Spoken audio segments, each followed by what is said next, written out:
कुछ महिलाएं कितनी बुद्धिमान होती हैं देखो। एक पत्नी, एक लड़की का विवाह हुआ तो पति पत्नी जब बने, उसको एक छोटा सा बच्चा जन्मा, तो पति से कही कि अब तो खर्चा बढ़ गया, कमाने जाओ। पति को भी लगा अब कमाने जाना चाहिए, तो पति चला गया कमाने और पत्र से हालचाल लेता, ठीक हो। तो पहले पत्र ही चलते थे। बेटा हो गया 12 बरस का, वो बार बार पूछते रहता टिंकू ठीक है कि नहीं, जो भी नाम रख दो तुम्हारी मर्जी। लेकिन घटना क्या घटी, वो तो पति तो कमाने चला गया, पिता परदेश से, और इधर बीमारी में बेटा मर गया। या पत्नी बड़ी बुद्धिमान, सोची कि पत्र में बता दूंगी कि मर गया तो घबराएंगे वहां। पत्र जब आता बेटे के बारे में पूछता तो लिख देती ठीक है। पत्र आया कि मैं फलाने तारीख को घर पहुंच जाऊंगा, मैं यहां से चल दिया हूं। अब तो पत्नी घबराई, अब तो बेटे को मरे कई महीने साल हो गए, लेकिन मैंने पति से छुपा के रखा है, आएगा तो पहले पुत्र को ही पूछेगा। हर बाप की बात यही है। बड़ी बुद्धिमान।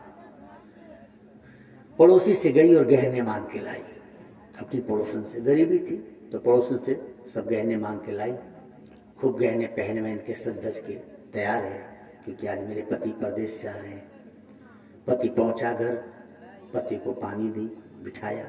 पति ने कहा बेटा कहाँ है? बोले इधर ही कहीं होगा, खेल रहा होगा, आ जाएगा, आप आराम कीजिए। बाप को बेटे को देखने की जल्दी है, अब तो बहुत बड़ा हो गया होगा। कहेगा बोले हाँ ठीक है, आप पहले आराम तो कर लो। पति थका मांदा था, जल पिया, बैठा। पति ने कहा कि देखो ना ये गहने अच्छे लग रहे। पति ने कहा बहुत अच्छा लग रहा है, कहाँ से लाई? मैंने तो खरीदा नहीं। बोले नहीं, वो पड़ोसन से मांग के लाई। क्यों? बोले मुझे अच्छे लग रहे थे। अच्छा ठीक है। पत्नी ने कहा लेकिन एक प्रॉब्लम है। क्या?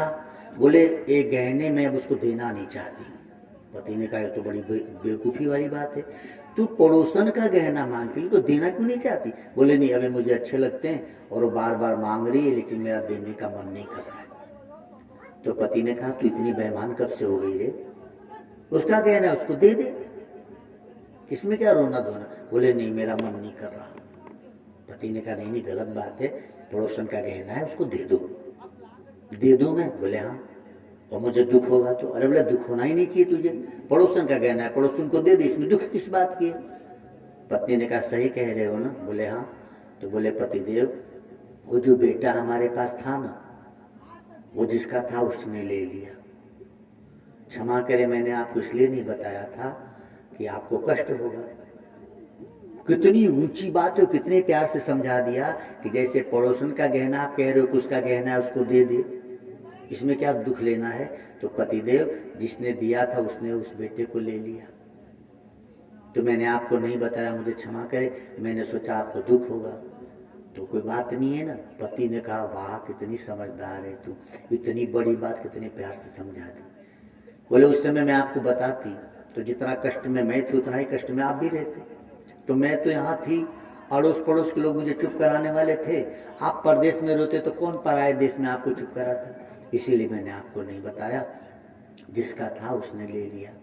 इसमें मैं रो रही हूं तो मैं बेवकूफ हूं ना? पति ने अपने आंसू पोंछते हुए कहा कि वाह देवी तू धन्य है, मैं रो रहा हूं और तू कह रही है कि मैं रो रही हूं तो मैं बेवकूफ हूं। सच कह रही है देवी, मैं ही बेवकूफ हूं, जिसका था उसने ले लिया, तो इसमें रोने की क्या बात है? तो सोचो भारत की देवियां सत्संग सुनने का कितना लाभ है कि पुत्र मरा था और कितना सुंदर ढंग से अपने पति को समझा दिया। पुत्र के मरने का दुखद समाचार कितना सुंदर ढंग से समझा दिया।